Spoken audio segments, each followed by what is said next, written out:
mulut, ya sini ada sistem pencernaan manusia. Jadi proses ketika kita memakan makanan ada tahap-tahapnya ya, ada prosesnya. Pertama masuk ke dalam mulut, masuk ke dalam kerongkongan, kemudian masuk ke dalam lambung, kemudian diolah oleh usus halus, masuk ke dalam usus besar, dan yang terakhir dibuang oleh apa?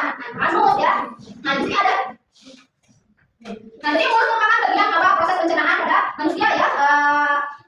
Terus kedua ada kerongkongan. Kerongkongan merupakan organ penghubung antara lambung dan mulut ya. Jadi kerongkongan itu jalan ketika makanan masuk ke dalam mulut, makanan masuk ke dalam kerongkongan terus masuk ke lambung ya. Terus ketika masuk ke lambung, otomatis makanan kemudian akan masuk lagi ke dalam usus halus. Usus halus itu tadi ada yang tahu nggak lambung? Lambung itu apa sih? Ada yang tahu apa sih lambung? Gunanya apa?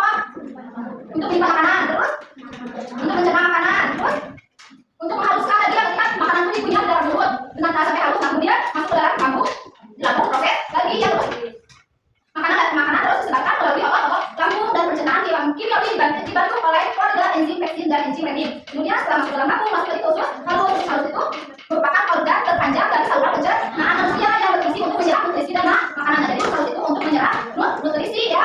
Kemudian masuk lagi ke dalam usus besar. Usus besar merupakan organ pencernaan yang berfungsi untuk menyerap air dari sisa makanan yang mengubah menjadi feses. Tahu feses?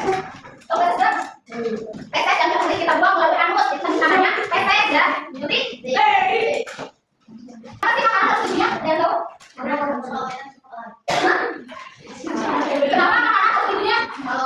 harus dibuang? Ya kalau ketika kita makan sudah dikunyah, otomatis susah masuk ke dalam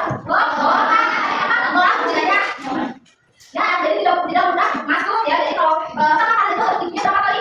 3 kali kunyahan ya, agar gampang terserap oleh tubuh kita. Nah di sini ibu ada sebuah bed ya. Sebuah ibu mempunyai